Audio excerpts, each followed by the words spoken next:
Okay, team, it is possible to save too much money for retirement. Yes, it is. Because you know what, Norm? You could be absolutely missing out on life experiences and having fun being retired. But before we get into this weighty topic, we're Tina and Norm, and we talk all things retirement, travel, and whatever you ask us to do. And if you are new to our channel, we would love you to subscribe and give us the thumbs up. That really helps our channel to grow. So, team, where are we today? We are in Windsor, Ontario. My goodness, we're not at home anymore. You know what, Norm? I feel we've done more traveling in this last 2 weeks than we've done in the last 3 years. I think you're right. We were in Frankenmuth last week, and here we are in Windsor. Yes. And we are here because we have an interview with Homeland Security. Ooh. Sounds pretty scary to me. Yes. So if you never see us ever again, you know we got stuck on the other side. So we are in the Nexus program for getting across the border and entering Canada quickly with a trusted traveller program, so we don't have to go through customs. And our cards expired during the pandemic, or just on my birthday. So we renewed them before my birthday. But we have to go have our interview, be fingerprinted and photographed for our new cards. So that's what we're going to do tomorrow morning. Yeah. But we had an even funner morning, didn't we, Tin? Tell everybody what we did this morning. Oh, yeah. This morning we had our second shingles shot. Oh, yeah. Very tender. And we are hoping that it won't hurt quite as much as the first shot, because that did hurt. We have powerful Tylenol with us just in case. Oh, yeah, that was an awesome start to the day, wasn't it? Let's hope that Homeland Security don't test us for high-powered Tylenol. Oh, yeah, that's very true. Okay, let's get into this subject. And this is applicable to those of you who are yet to retire, and those of you who are retired, like us. Yes. It is a problem. You get into that saving mode, and you're just straight down the aisle for save for your retirement. But we've come to discover that that is possibly going to rob you of some life experiences, especially for the people in their 50s. You know, it's nice to travel and what have you, but saving isn't everything for retirement, is it, Jane? No, it isn't. I think people forget, Norm, that not only is it something that you can't buy time back to get these experiences. And also you have to be careful about your health as you get older. Your health might start to change too. So it is important to not just be always worried about, do we have enough money? Are we saving enough money? Because you're so busy doing that, you're actually missing out on such wonderful things that you could be doing, creating fabulous memories for you both. That'll last long into your old age. So let's myth bust a few things. Yeah. You don't need $1 million in a retirement account to retire. That's one of the biggest myths, isn't it? And one of the hardest facts to accept is that you have a window available to you for travel, probably from whenever you retire, 65, 67, to maybe 78. And at that point, at 78, you may well be feeling unsure about security, about safety, or maybe you just don't have the energy that you want to do. Now, obviously, there are exceptions to the rules, and we've read blogs of 90-year-old women going up to Patagonia. But they're the exception, aren't they? They're the exception. Let's live in the real world, and you have that window open to you to experience whatever you want to do in your retirement. And we've actually started that, didn't we, Norm? 7 years ago when we retired, we just would go on cruises, on trips, flying everywhere, and And it was a just fantastic yeah, experience.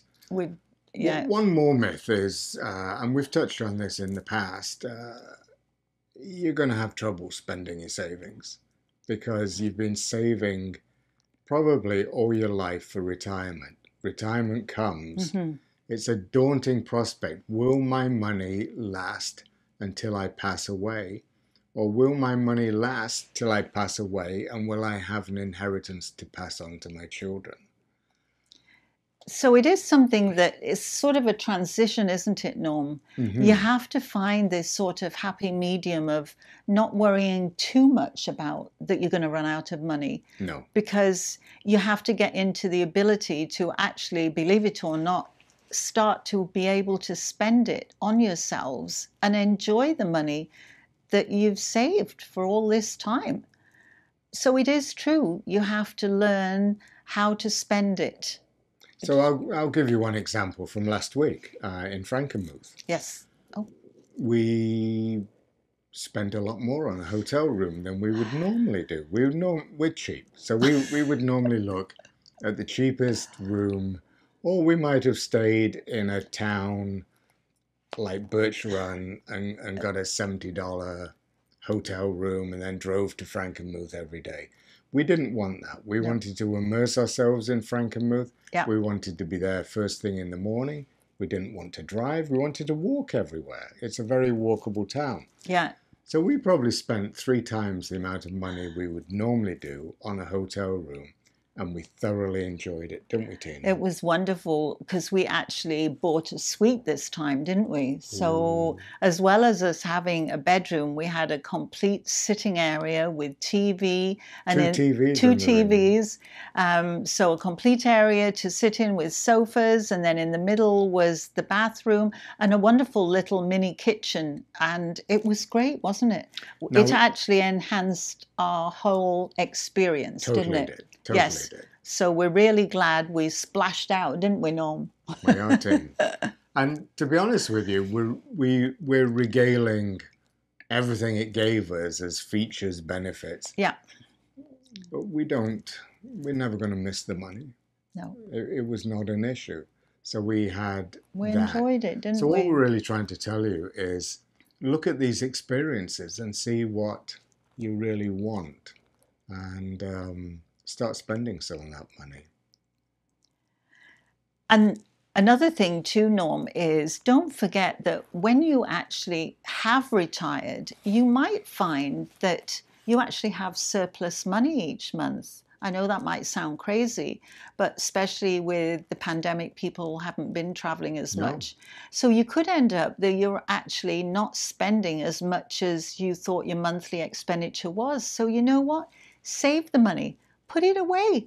We've actually found, haven't we, that we've been saving. We've not been using our full amount, have we, of what we thought. So we're now actually transferring money into a savings account. And do you know what? It feels really good.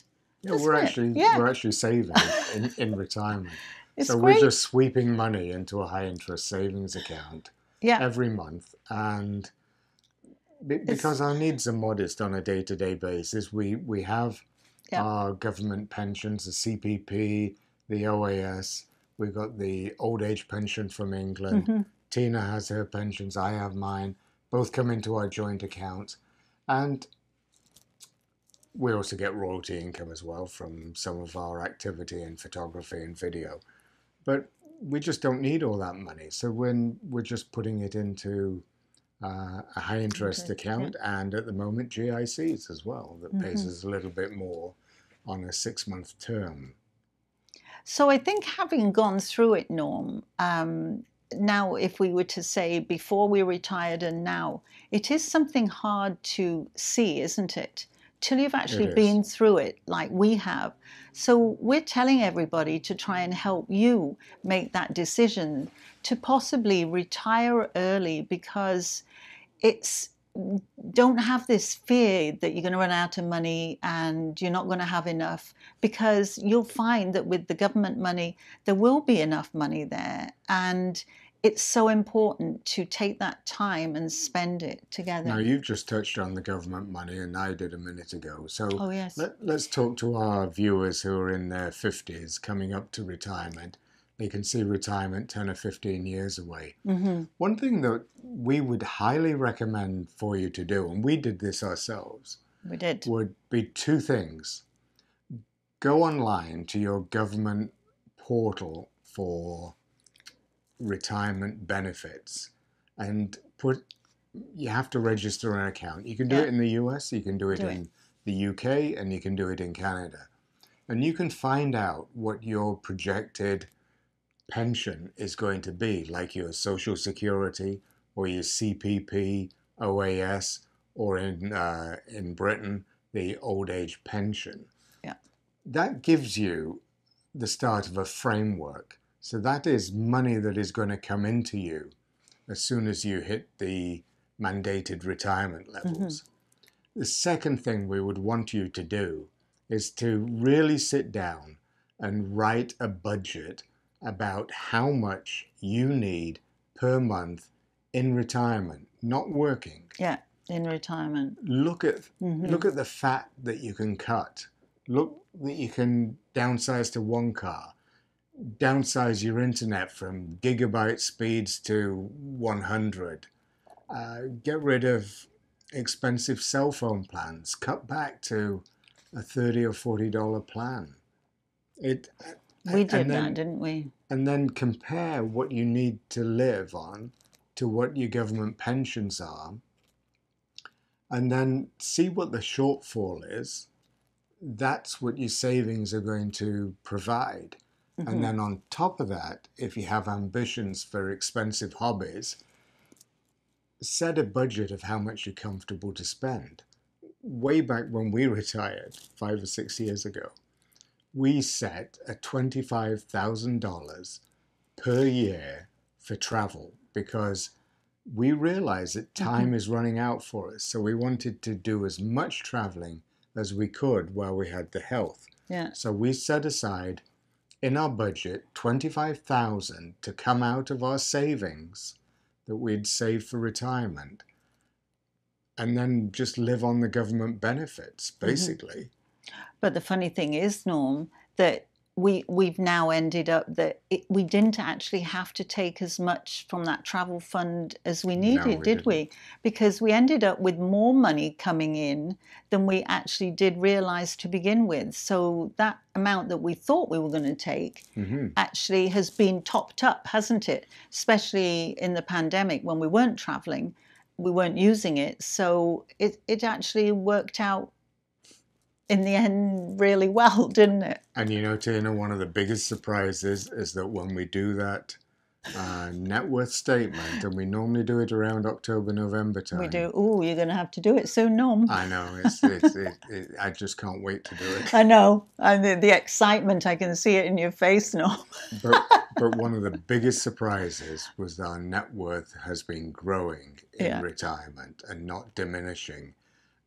And it comes back to we have difficulty spending money. So that's why we're warning you. Yeah. And that's why we're buying slightly more expensive hotel rooms. But we are enjoying it, aren't we? We are indeed.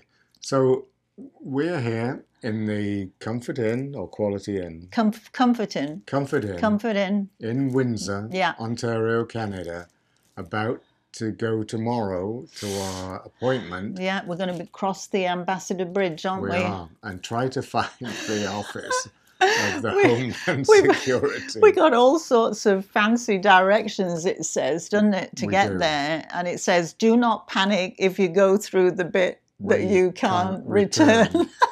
Anyway, it's a pleasure talking to you all again. Absolutely. We really appreciate your support. We appreciate you looking at our videos. And funnily enough, in our doctor's office today, what happened to him? Oh, somebody got in the elevator and said, you have a YouTube channel, don't you? And then we said, yes, we do. And she said, you totally inspire me. The elevator stopped, she got out, and we were like, and we carried on going up. Wow, isn't that exciting? It was a great way to start the day. It was great just to have a fleeting moment. moment. It was great. So anyway, we hope everybody is staying safe. And keeping well. And until the next time. Bye-bye.